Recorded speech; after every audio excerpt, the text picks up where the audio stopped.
Hello and salutations, it's me, Sal-T. Welcome back to 2 Cents to Listen. Today, I'm talking about Broly. A subscriber commented on one of my videos and asked me to talk about Broly, and I said I would, so here I am. Before you see all the different Brolys in my collection, ranging from absolutely massive to teeny itty bitty. The dates on these figures also range wildly. As recent as in the last couple of years with the SH Figure Arts Broly and the Super whatever the hell this thing's called, Battle Broly. I bought him on impulse just because he's Broly. I really don't know anything about that line. And as old as 1989, which you can see there on Mini Broly's butt, 1989. As well as the green-haired Broly, also 1989. And we have some in-betweens, like this 96 Broly. So, as I've told the story before, Broly was one of those figures that was extremely elusive to me as a child.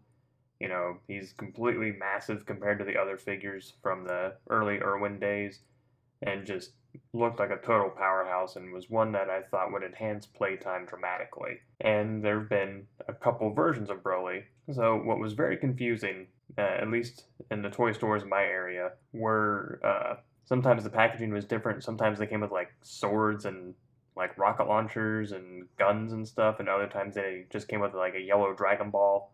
Some of them came with orange Dragon Balls. Some of them came with red Dragon Balls with yellow stars on them. There was no clear cut, at least to the kids my age and younger, like what specifically was what. For example, this Broly I showed you already had the 1989 stamp on him, where in his line I believe he was Series 7, maybe Series 10, but I'm pretty sure Series 7. And this one was Series 10 or 12, and this was Series 2. You can see the color difference in their skin, and of course the hair is different. Normally, if I'm not mistaken, having done no research on this, just going pure off memory, I believe the yellow hair is indicative of an older figure where they went with gold with the updated ones. I believe that's true. At least that was my experience, because the Goku and Vegeta I remember having as a kid had this similar kind of jaundiced, almost yellow skin tone, and they had yellow hair instead of that gold mold. However, this Broly has no year markings on him. Not on his back, not on his legs, not on his feet.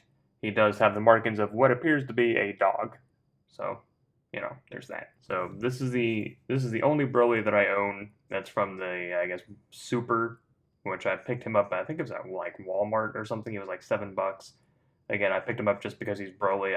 I've never seen any of the Super episodes. I've never even watched Super, so I have no attachment to this version of Broly. It's just what I got. And you see, color variations like, kind of the burgundy mauve kind of sashes around the waist versus red, green hair, gold hair, yellow hair, which the SH Figure Arts Broly is an event exclusive color edition, which I was at a convention, I bought it, I didn't think anything of it, I didn't think of it being an exclusive or anything, I just saw that they had Broly available, so I bought Broly. And I think maybe it's the hair, which a lot of people, if they didn't know about these two Brolys, green hair was always an option. But I'm not going to open him and go over articulation because we'll be here all damn day. I can see in his shoulders and his traps and everything, he's got tons of it. He's got faceplates, effects, all that kind of stuff. Now, what's interesting is this particular Broly from Japan, Super Saiyan Broly, ages 5 and up. He's from Volume 10 and whatever this was, the Super Battle Collection, I guess.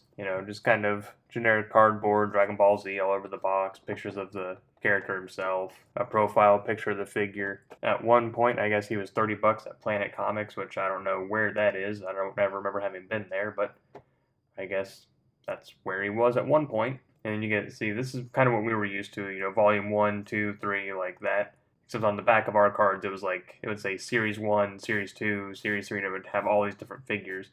And one Broly, I remember distinctly, I think it was Series 2. Like, I just remember seeing how big he was compared to everybody else, and absolutely massive. Actually, right here's a good example. Like, you just see how much bigger he is than the other ones. It's ridiculous.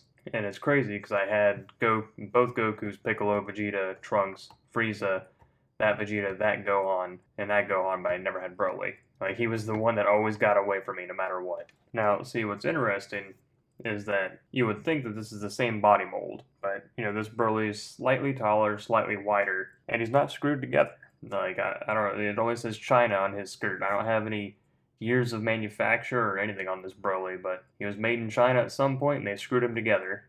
So, he's very hollow. And then we have, I guess it's called the Limit Breaker Series Super Saiyan Broly.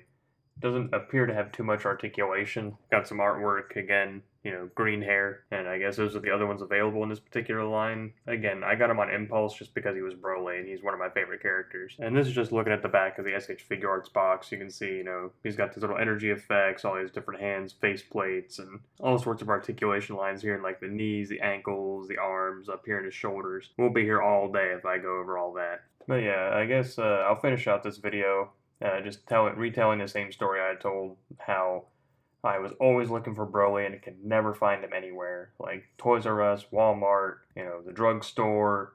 My hometown didn't have a whole lot of variety growing up. I mean, we had a lot of little kind of department stores that came and went, like a Hills and an Ames and the like, and they came and went, like I said. But Kmart was the one place that I found Broly, and this was a couple weeks before Christmas. And it was the first and only time I ever saw Broly in the stores, like in a package, ever. And I remember begging my mom, just absolutely begging. I was probably, maybe 10 at the time, 10 or 11, begging my mom to let me get him. I read every page out of the book. It's the only time I've ever seen him. I'll never find it again. I never ask you for anything, which is a lie because kids ask their parents for shit all the time, even if they think they don't. And, she said no, and of course delivered that famous parent line, no, Christmas is coming up, maybe Santa will bring him. And I was around the age, where I kind of knew Santa wasn't real. Like, they'd never come out and told me he wasn't real, but I'd pretty much pieced it together by that point. And I figured that means my mom is going to wait till I'm not here. She's going to put him in the cart, and she'll buy him without me knowing. I'll get him for Christmas. So I calmed down. Christmas came and went. No Broly. I didn't see Broly again, actually, ever. I never saw the Irwin Broly in a store ever again. Clearly I've seen other Brolys in stores, but, this one specifically, never saw him again. And I actually didn't acquire this Broly until when I finally bit the bullet and got one off eBay. But yeah, it's so funny. Because if you'd asked me as a kid, out of, these two, or I guess, these three technically, which one would I want the most, I'd say that Broly. He's got the gold hair, even though they're nearly identical except the paint's different. He's got the gold hair, and he's much bigger than him. What's crazy is that even though he came out in 1996, and he came out in 1989, he has more articulation than him. He's got a head swivel and a waist swivel, in addition to, of course, the arm swivels, where the big Broly just has movable arms, which you can also pop off if you want to, I guess. But yeah, so that's kind of the story, I guess, or the summary of my obsession with Broly, because like I've mentioned many times before, I like the big, strong guys that just, they look formidable, they're intimidating, and they really play well into two tropes that I enjoy. The David and Goliath trope, where the smaller person takes out the big person, and the gentle giant trope, where they're really strong and clearly physically superior, they're kind of pacifists or they're peaceful, and then, they become really strong out of nowhere. So two tropes that I love using in playtime, and Broly would have fit that to a T. And I guess that's about it. Josh, I hope this was a good video for you. I hope it kind of checked your wickets. If you have any other questions about me and my connection to Broly, comment down below and I'll answer them. Sorry it took so long to come out, but I got it done for you, buddy. So that's all I got for the rest of you today. Comment down below how you feel about Broly, or who your favorite Dragon Ball Z character is. Anyway, that's all I got for today. So thanks for stopping by, and until next time, I'm Sal-T, signing off.